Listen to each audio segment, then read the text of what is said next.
Cette affaire s'est déroulée en 1991 et est très tragique, mais pourtant bien réelle. Ma femme, Alex et moi avions été invités à passer la nuit chez mes meilleurs amis à la Mountain House privée de Tim et Jessica. Et on a organisé une petite fête dans cette immense maison. Car ceux-ci, donc Tim et Jessica, se sont récemment fiancés et nous avons été invités à le fêter avec eux. Ils ont également demandé à mon frère Daniel et sa petite amie Madison de se joindre à nous également. Alors, mon frère nous a tous conduits à la maison de Tim et Jessica. Évidemment, comme à chaque fois dans cette putain de série, la totalité des affaires que nous allons voir se sont réellement passées. Et oui, petite information random, cette vidéo est en feat avec Adam le rigolo. Je sais que tu l'attendais depuis 1912. Donc t'inquiète pas, ça va arriver. Et tout d'abord, bonsoir Adam. Bonjour, hein, voilà. Abonnez-vous à ma chaîne. Merci. Vous allez voir qu'Adam va entrer en scène tout bientôt et ça va être très stylé. Oh là là, ça fait 1000 ans que j'attends ça. C'est parti. On continue. C'était une magnifique maison privée dans les bois et les montagnes. Et cela s'est passé pendant l'été. Donc, le temps était vraiment beau aussi. Nous sommes ainsi arrivés à la maison vers 19h et nous avons remonté la longue allée, garée, et sommes entrés pour saluer nos amis. Jessica, elle, avait préparé un repas pour nous tous. Nous avons donc dîné en bavardant et en nous remémorant le bon vieux temps. Puis, nous avons joué à des vieux jeux de couple, amusants, tout en partageant du vin et des collations. Jusqu'ici, tout va bien, hein, tu vas me dire. D'ailleurs, t'en penses quoi, Adam? Ouais, j'aurais pas dit mieux, ouais. Honnêtement, je me souviens pas de l'heure qu'il était. Je pense qu'il était déjà environ 22h, quand nous avons entendu frapper à la porte d'entrée. Nous nous sommes tous regardés, avec une grande confusion. Et j'ai demandé à mon pote s'il attendait quelqu'un d'autre, mais celui-ci me répondit que non. Jessica a donc ouvert la porte, alors que je me tenais à ses côtés. En face, c'était une femme, qui devait être au début de la vingtaine. Celle-ci était très pâle et avait d'énormes poches sous les yeux. Elle prit la parole en premier et nous annonça qu'elle et son mari étaient tombés en panne.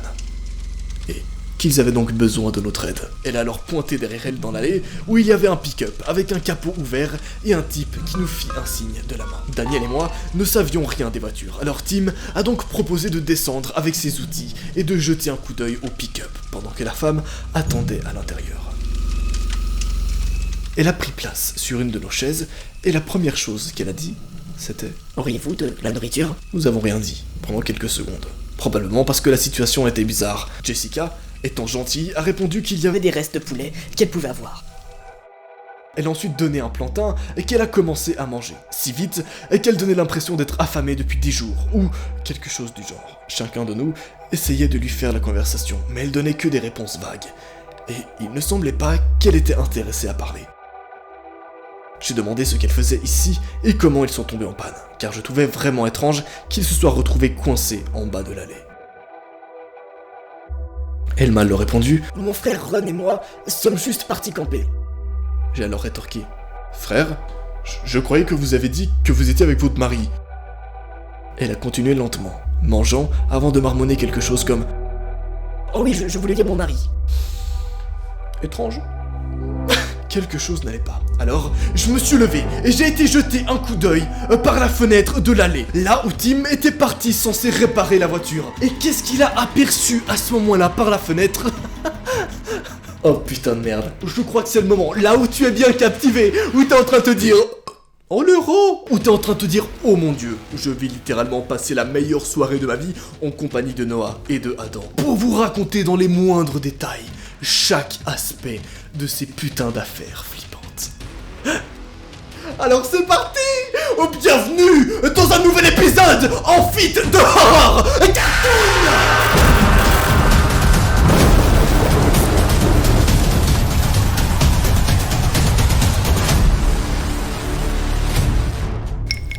J'adore les fraises. C'est tout. Allez, salut. Les gars, vous vous rendez pas compte à quel point ça fait longtemps que... Tu veux pas fermer ta gueule, toi? Ouais, je me fais un petit sirop à la framboise, toujours pour vous raconter ces affaires. D'ailleurs, c'est bon. Non, parce que je crois que vous vous rendez pas compte à quel point cet épisode-là va être spécial et va être stylé. Parce que j'ai décidé de changer pas mal de choses. Tout d'abord, à la plupart des prochains épisodes de cette série, il y aura à chaque fois un putain de quest. Et aujourd'hui, c'est au tour d'Adam le rigolo. Ça fait 1000 ans, vous l'attendiez, je sais. Et c'est pas le seul qui va intervenir dans cette vidéo. Il y aura aussi Elsa Renaud de TikTok. C'est elle là. Faire une chanson en improvisation, c'est pas le plus facile. J'ai pas de rime en il. Elle me tue. Et chacun de ces guests va raconter dans les moindres détails une affaire qu'on va traiter dans cette vidéo. Oh mon gars, ça va être putain de badass. Mais avant tout, je sais que vous mourrez d'envie de savoir comment va se terminer l'affaire que j'ai commencé à raconter au début de la vidéo. Mais juste avant, très important, oh, c'est vrai que j'ai une coque Rhino Shield, j'avais oublié. Tu sais qu'on en parle pas assez, mais j'ai même une coque pour mes AirPods, du coup. Non, plus sérieusement, faut vraiment qu'on parle d'un truc dont je suis ultra fan, c'est temps. Vraiment. Est-ce que cette coque NASA est pas beaucoup trop stylée, par exemple? Imagine, tu te balades tranquillement en rue, tu croises une meuf, la meuf elle te demande ton numéro, tu lui sors ça, mon gars. Tu l'as dans la poche, direct. Et j'ai pécho grâce à ça. D'ailleurs, j'ai tellement kiffé les coques Rhino Shield que je leur ai demandé de m'en envoyer 2 autres. On peut en parler. Le mec en fait la collection. Mais attention, je sais ce que t'es en train de te dire. Là, t'es en train de te dire, oh putain, il s'agit du... Non, c'est pas une putain de collab comme les autres, mon gars. Non, parce que vous allez me prouver que la team de l'horreur, on est bien plus puissant que toutes ces petites collabs. Donc, pour vous faire plaisir, j'ai décidé de faire une dinguerie. Chaque personne, je dis bien chaque putain de personne qui commande une coque Rhino Shield avec mon code NOAH, N-O-A, et qui m'identifie en story Instagram avec la coque, recevra une fucking dédicace de moi en vidéo. Vraiment, je suis sérieux. Ça vous va? Alors j'attends. Le lien est en description. Tu veux une dédicace de moi en vidéo? Très bien, j'attends. En plus, truc de malade, tu as 15% de réduction avec mon code NOAH durant les 14 premiers jours. Donc il faut que tu te dépêches par contre. Et bon, il faut quand même que je vous avoue un truc. À l'instant même où la nouvelle collection Naruto va sortir, les gars, je me commande toute la collection. Vraiment. Désolé. Évidemment, avec Rhino Shield, comme t'as pu le remarquer, t'as un matériau ultra résistant, un polymère en plastique qui absorbe et disperse les chocs. Ça te protège contre les chutes au quotidien. Bien sûr, t'as un méga large choix de personnalisation. Regardez tous ces exemples et il y en a encore plein d'autres. Donc, clairement, tu vas de toute façon te faire plaisir. Évidemment, c'est dispo pour iPhone, Android, Apple Watch et maintenant même des putains de AirPods.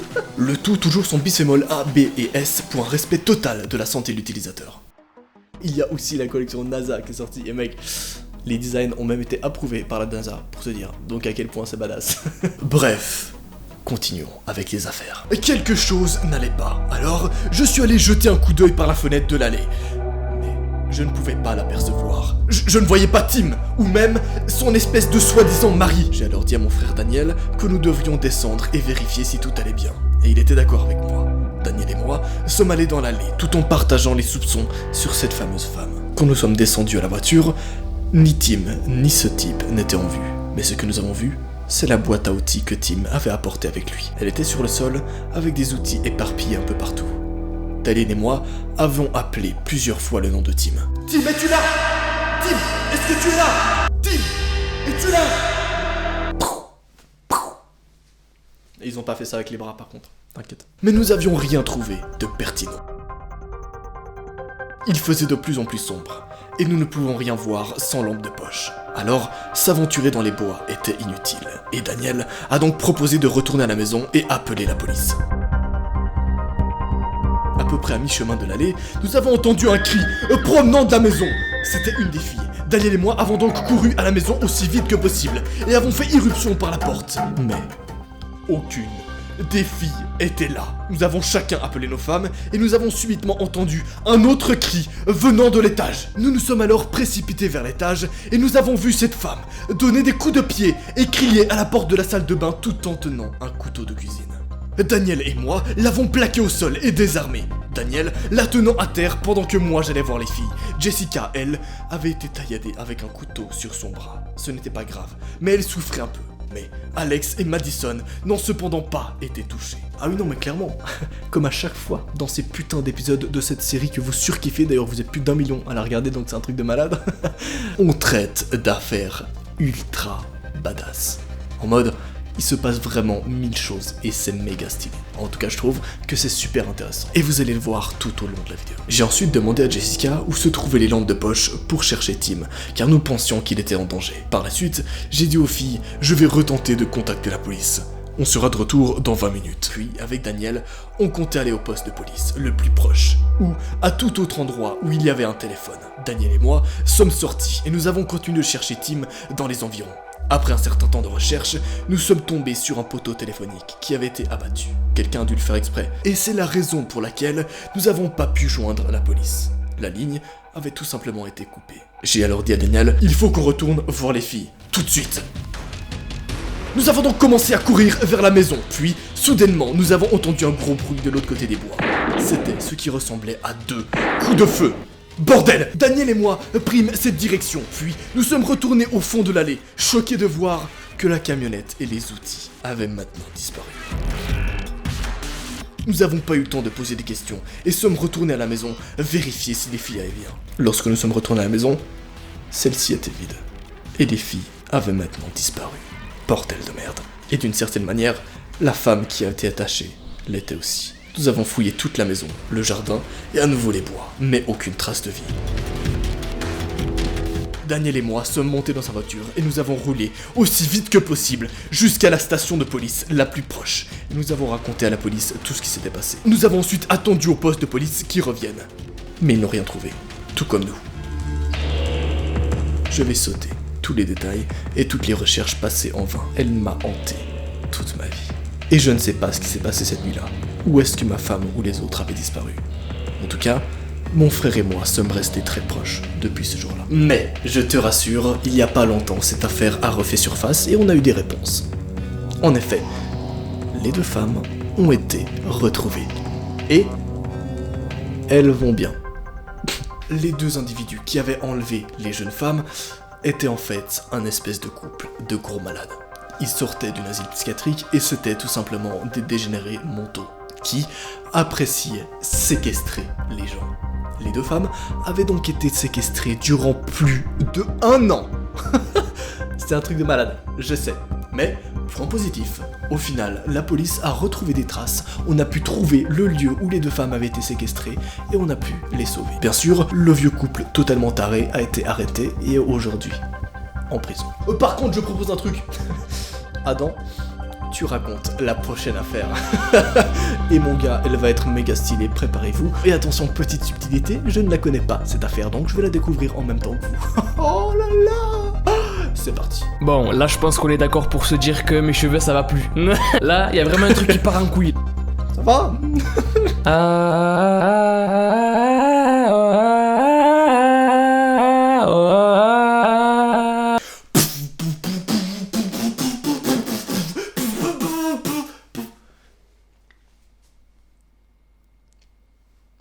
Alors on se retrouve pour la deuxième histoire du coup. Alors du coup la deuxième histoire se passe à 5h du matin. Voilà, il est 5h du mat et il y a un mec qui est en conversation sur Skype avec sa meuf. Donc jusque là d'après vous tout est normal pour l'instant, tu vois, tout est tranquille, tout est falchan, c'est tranquille. Ce n'est pas tranquille du tout. Et ce mec justement à qui il est arrivé quelque chose de très bizarre nous dit: je suis sur le point de m'évanouir et mes yeux deviennent progressivement plus lourds. Mais la vue du visage de ma petite amie sur Skype me fait lutter pour rester éveillé. Aïe aïe aïe, si c'est pas un Ragel ça. Waouh, allez on continue l'histoire. J'adore comme il s'est coupé tout ça. Allez, on continue l'histoire, ta gueule. Nous avons fait des appels Skype tous les soirs depuis maintenant 3 mois. La longue distance est vraiment une saloperie. Mais je l'aime et j'ai hâte de la serrer à nouveau dans mes bras. Oh, kawaii, comme ta totse. Non, ni konane de goya. On se calme, allez. Cette voix vous défonce les oreilles. Je suis désolé. Mes yeux s'effondrent pendant un instant. Tu dors un peu? Dit-elle. Non, tout va bien, t'en fais pas. Je vais juste aller faire du café, je reviens tout de suite. J'ai laissé mon écran allumé dans ma chambre, dans le noir. Descendu les escaliers jusqu'à ma cuisine où j'y ai rapidement fait mon café. Et je suis retourné à mon ordinateur où j'ai été accueilli par le sourire chaleureux que j'apprécie tant. Le sourire chaleureux. Allez, on continue l'histoire. Bon retour espèce de macho, mon nom préféré. Hey sexy, je lui ai répondu en souriant. Donc ok, donc là c'est leur prise, là c'est leur surnom là. Espèce de macho et sexy. Oh ouais, tout doux hein le crash. C'est parce qu'en fait genre il me crache de... Enfin... Tu l'as ou pas? Ok. Je crois que je vais fermer ma gueule pendant qu'elle en parle. Vous puez la merde, je vous crache dessus franchement. Tu vois, encore, ouais, mon cœur, des trucs comme ça passe, tu vois. Mais mon sucre, mon gâteau empoisonné... Appelez les gens normalement, s'il vous plaît. On a des prénoms, c'est pas pour rien. Nous avons toujours eu ces moments où nous nous fixions en silence, comme le ferait n'importe quel couple. C'était encore une nuit blanche, parfaite, sans sommeil, jusqu'à ce que mon téléphone s'allume. Alors que je me dirigeais vers celui-ci, je me demandais qui pouvait bien m'appeler à cette heure-ci. Donc en gros, là, notre ami, il attendait pas d'appel particulier, tu vois. Et il est 5h du matin. Non, 5h comme ça, voilà. Donc, quand t'as un appel sur ton téléphone à 5h du mat, c'est qu'un truc qui cloche. C'est pas bon signe. Je kiffe. Oui, je fais durer le suspense. Tu peux tout à fait le dire. Par contre, il y a un truc qui m'énerve, c'est que le débit de blague avec Adam le rigolo est à 8939. Il me dépasse. Ça me rend dingue, parce qu'il a de l'inspi pour faire des Hey, waka bro. Hey, waka bro. Voilà, mais chez moi ça marche jamais, ça ne rend pas bien. Lui il arrive à faire des blagues, mais en même temps ça rend bien, genre quand il fait Hey, no, what? Non, est-ce que tu peux continuer l'histoire, s'il te plaît? Oui, je peux. Enfin non, du coup c'est Adam. Ta gueule. Ferme ta gueule. Arrêtez. Arrêtez. Ferme ta gueule. Tu t'en tais. Est-ce que ça pouvait être juste un ami qui m'appelait pour encore discuter? Des potes qui avaient besoin d'un endroit pour dormir? Ou peut-être que c'était tout simplement quelqu'un qui s'est trompé de numéro? Je suis figé, instantanément. Pardon. Puis j'ai regardé mon téléphone et je me suis figé instantanément. C'était ma petite amie. Il y a un truc que j'ai pas compris. Sa petite amie l'appelle alors qu'il a une conversation Skype avec elle. À mon avis, là, il y a un truc qui se prépare. Là, allez, on lit la suite. J'ai rapidement reporté mes yeux sur l'écran de l'ordinateur pour voir si elle me faisait une blague. Mais elle est restée là, assise, dans la même position, les mains repliées sur son bureau, avec ce sourire si familier. Peut-être qu'elle me faisait une blague finalement, ou quelque chose du genre. Pourtant, j'ai répondu et j'ai entendu sa voix de l'autre côté du téléphone. Là, ça sent pas bon là. Elle m'a dit qu'elle était désolée d'être rentrée aussi tard parce qu'elle rentrait d'une fête. Mon corps s'est solidifié avec la peur. Mes yeux se sont rapidement déplacés vers l'écran pour voir ma petite amie me regarder. Et là je lui demandais qui es-tu? Comment ça, chérie? Ses yeux sont devenus noirs alors que sa voix devenait de plus en plus grave. C'est moi. T'es mauvais. Qui a la référence de ça? Sérieux, celui qui a la référence, il la met dans les commentaires. La ref, si t'as la ref du t'es mauvais, tu la mets dans les commentaires. Et le joueur français parvient à augmenter le référencement de ma propre vidéo. Mais c'est un homme à marier. C'est un... Marions-le. Allons-y. Hop. Bonsoir, Adam. J'ai mis mon téléphone sur mon oreille à nouveau. Ne va pas dans cette putain de chambre, ne fais pas ça. Qu'est-ce que tu dis? Désolé, j'ai ouvert la porte et je t'ai pas entendu. Je suis assis dans l'horreur. La créature a pris la forme de ma copine, tourna sa tête vers la porte avec un sourire flippant sur ses lèvres. Je l'entends, elle est en train d'ouvrir la porte. Et brusquement...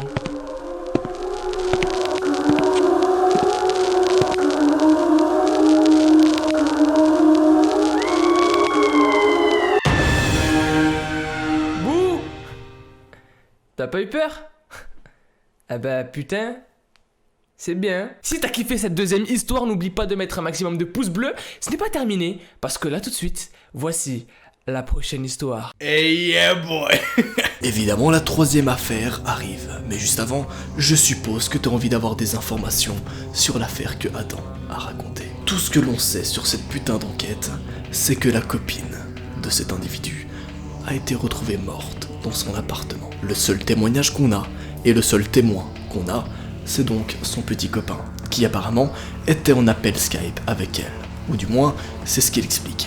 Il y a donc plusieurs hypothèses. Soit le témoin était pas dans son état normal, il avait pris des trucs, je sais pas, soit on a réellement eu affaire à un putain de psychopathe très chelou, qui a probablement la capacité d'imprimer des sortes de masques en latex qui ressemblent plus ou moins à l'individu qu'il a envie. Et sachez que c'est quelque chose qui est tout à fait possible aujourd'hui de réaliser. C'est un peu flippant, mais normalement c'est utilisé dans les films, dans le cinéma et dans les trucs de ce style-là. Et encore aujourd'hui, on n'a jamais retrouvé ce mystérieux individu. Bref, place à la prochaine affaire. Et vous inquiétez pas, Elsa va pas tarder à entrer en jeu. Je ne suis pas vraiment fan des cours en ligne, pour être honnête. Mon école me manque, et mes potes aussi. Mais nous ne pouvons pas quitter notre maison après la récente épidémie dans mon pays. C'est dans des situations comme celle-ci que l'on se rend vraiment compte à quel point on considérait cool le simple fait de sortir, d'aller au cinéma, à la plage, ou tout simplement de faire ce que l'on voulait. mais je ne veux pas être infecté. Alors, j'obéis à l'ordre de l'État de me mettre en quarantaine et de me laver souvent les mains, et d'éviter de me toucher le visage. La personne en question va ensuite préciser des informations basiques mais essentielles pour la suite. Je vis seul. Je loue un appartement pour mes études dans une grande ville. Et à vrai dire, avec mes parents, nous ne nous sommes jamais vraiment entendus. Alors, en retournant dans ma ville natale, ils me feraient faire la lessive et la cuisine tous les jours, comme l'été dernier. Je ne vais pas retomber dans le panneau. Pas cette fois-ci. Cette situation flippante m'est arrivée lors de mon dernier cours en ligne de la journée. J'avais déjà entendu des histoires de gens qui faisaient des pranks en piratant les classes aléatoires sur internet, et je ne pensais pas être une de ces victimes un jour. Mais ce qui va se passer ce jour-là va me faire craindre pour ma vie pendant la totalité des nuits suivantes. Je vais à l'université où les cours se terminent le jeudi vers 21h. Il était déjà 8h30 et j'étais tellement ennuyé et fatigué après une journée entière assis sur ma chaise de bureau. Je buvais une boisson énergisante et faisais semblant d'écouter mon professeur tout en faisant défiler mon téléphone sous la table. Il faisait déjà nuit dehors et la seule lumière dans ma chambre était émise par la pleine lune, brillante passant par la fenêtre. Mon professeur avait décidé de sortir de la classe plus tôt que prévu, parce que nous écoutions tous attentivement et participions activement à la leçon. Évidemment, il ne parlait pas de moi. Je me suis dit, de toute façon, j'ai passé la plus grande partie de la leçon scotché à mon téléphone. Oui, je sais que je suis un flemmard, mais je suis sûr que vous avez tous fait cela à maintes reprises dans vos classes aussi. Est-ce que je l'ai fait? Totalement. Désolé, mais en même temps c'est impossible de résister, désolé. Quand t'as une chaîne YouTube à 1 million d'abonnés, ce n'est pas possible de résister. Bref, le professeur et les élèves ont fini par quitter l'appel, alors que moi et quelques amis sommes restés un peu plus longtemps pour parler de certains trucs d'école. Pendant quelques minutes, nous parlions et rigolons. Quand, tout d'un coup, quelqu'un est entré dans notre chat de discussion. Son pseudo était Tim16, donc TIM16. Rien à voir avec le team qu'on a vu dans la première affaire, bien sûr. Et il avait le micro enclenché, et sa caméra, mais nous ne pouvons rien voir, parce qu'il faisait juste noir. Mes amis et moi étions au premier abord confus. Mais c'était drôle, au début. Nous pensions que c'était un de nos amis qui était revenu sur le chat pour nous faire une blague. Mais c'était devenu trop flippant, pour même catégoriser ça comme une blague. Nous lui avons posé des questions comme « Qui êtes-vous » ou « Comment êtes-vous entré dans cette réunion ?» Mais la seule réponse que nous avons obtenue a été le bruit lourd de sa respiration.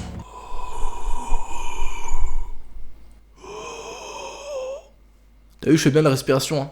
Merci. Oh, t'inquiète pas, 87 ans d'études pour arriver à ce niveau-là. Non, c'est pas vrai. C'est juste à force de rigoler en mode... Voilà, je rigole toujours comme ça, du coup c'est facile à faire des... Bref, c'est bon, j'arrête de raconter ma vie? Très bien. Je pouvais reconnaître une fenêtre ou une porte à travers sa caméra et y voir un mouvement. Mais il faisait tellement sombre que je ne pouvais pas espérer distinguer un visage. Mes amis et moi avons donc décidé de nous moquer de Tim et avons commencé à dire des choses comme « Oh, j'ai tellement peur de toi, monsieur le mystérieux, je vais me pisser dessus maintenant !» Bien sûr, avec un très mauvais comportement. On riait tous quand il a finalement prononcé quelque chose d'une voix vraiment horrible. C'était si terrifiant que nous avions tous été paralysés par la peur. Des frissons sont descendus le long de ma colonne vertébrale. Il utilisait une de ces applications de changeur de voix, mais c'était quand même effrayant, considérant le fait que j'étais assis seul dans ma chambre et qu'il faisait nuit. Soudain, l'ambiance dans le chat était grave. Ok, qui que vous soyez, arrêtez de nous faire des farces, parce que ce n'est plus drôle, lui a dit mon ami Thomas. L'interlocuteur va cependant préciser ceci. Je pensais toujours, à ce stade-là, que c'était l'un de nos meilleurs amis qui nous faisait une blague, mais il allait quand même très très loin. Soudain, la silhouette s'est rapprochée. Je pouvais à présent distinguer certains des attributs du visage. Je ne sais pas cependant si c'est à cause de la mauvaise qualité de sa caméra ou si mon propre écran déconnait. Mais son visage semblait si déformé. J'avais tellement peur. Peut-être que c'était un masque ou quelque chose du genre. Je me suis rassuré. Quelqu'un veut vraiment nous foutre la trouille. Si cela s'avère n'être qu'un prank d'un de nos camarades, je jure devant Dieu que je lui botterai le cul. Et on le comprend tous, évidemment. J'ai envoyé un message à Thomas dans une discussion privée. Mais l'homme mystérieux prit la parole. Parce que tu as été méchant avec moi, je vais devoir te punir. Le premier ne sera pas Thomas. Je suppose qu'on se reverra. Puis, il a simplement quitté la discussion. Comment diable connaissait-il son nom ? Sur le chat, le pseudo à Thomas était tout simplement étudiant 85, donc aucune façon pour cet individu mystérieux de se connaître son nom. What the fuck, mec ?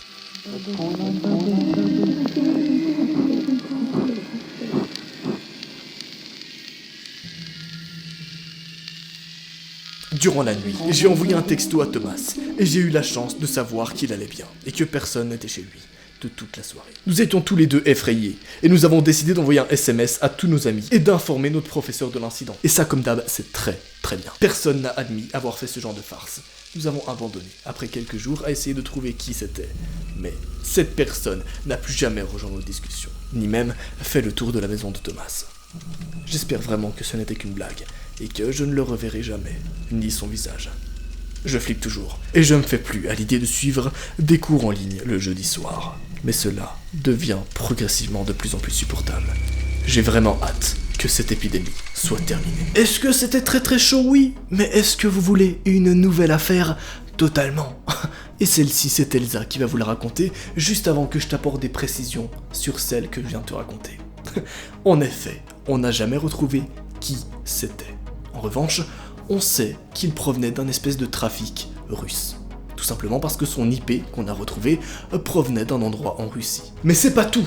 Le modificateur de voix qu'il a utilisé était l'un qu'on utilise notamment quand on se rend sur le Deep ou le Dark Web, qui est donc une partie cachée d'Internet. Est-ce que c'est peut-être quelqu'un d'un trafic du Dark Web? Peut-être.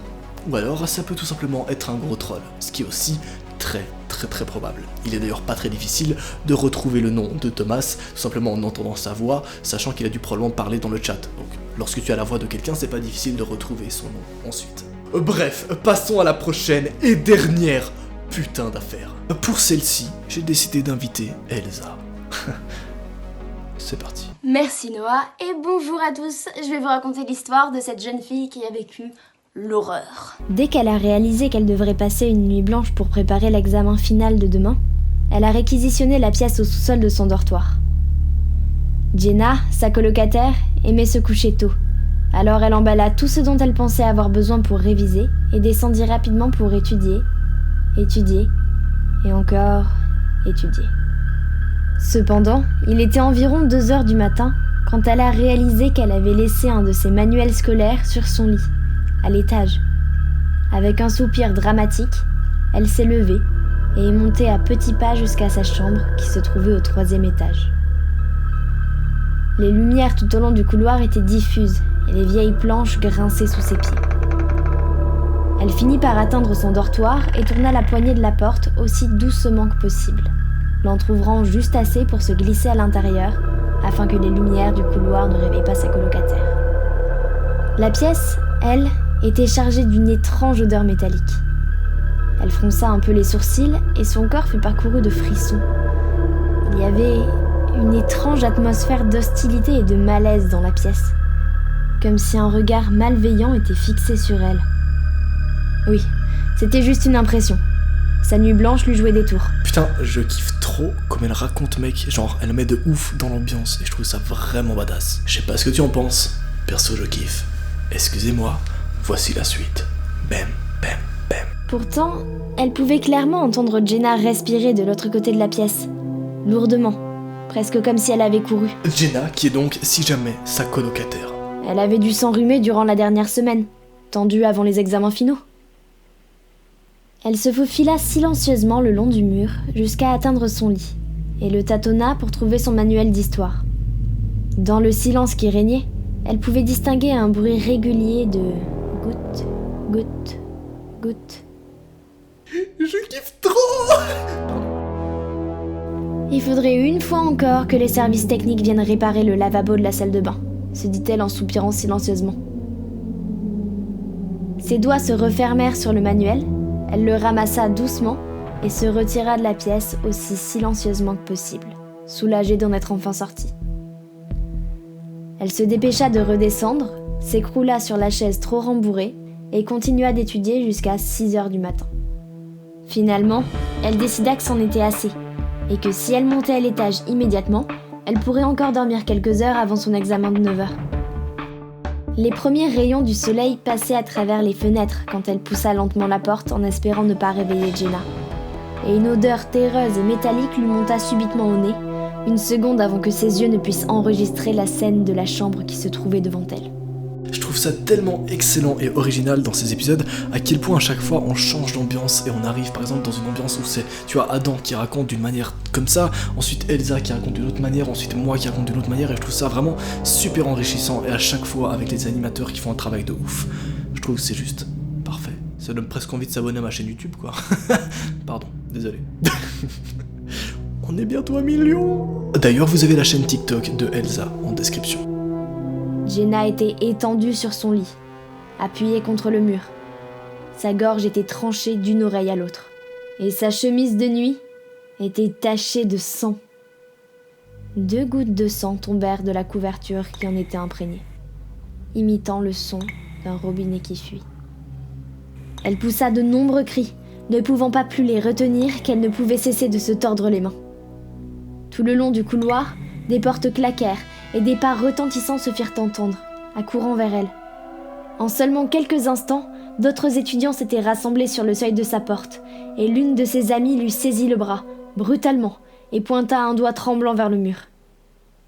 Ses yeux s'élargirent sous le choc de ce qu'elle vit, puis elle s'évanouit subitement dans les bras de son amie. Inscrit sur le mur, au-dessus de son lit, avec le sang de sa colocataire, étaient les mots « N'es-tu pas contente de ne pas avoir allumé la lumière ?» What the fuck, mec.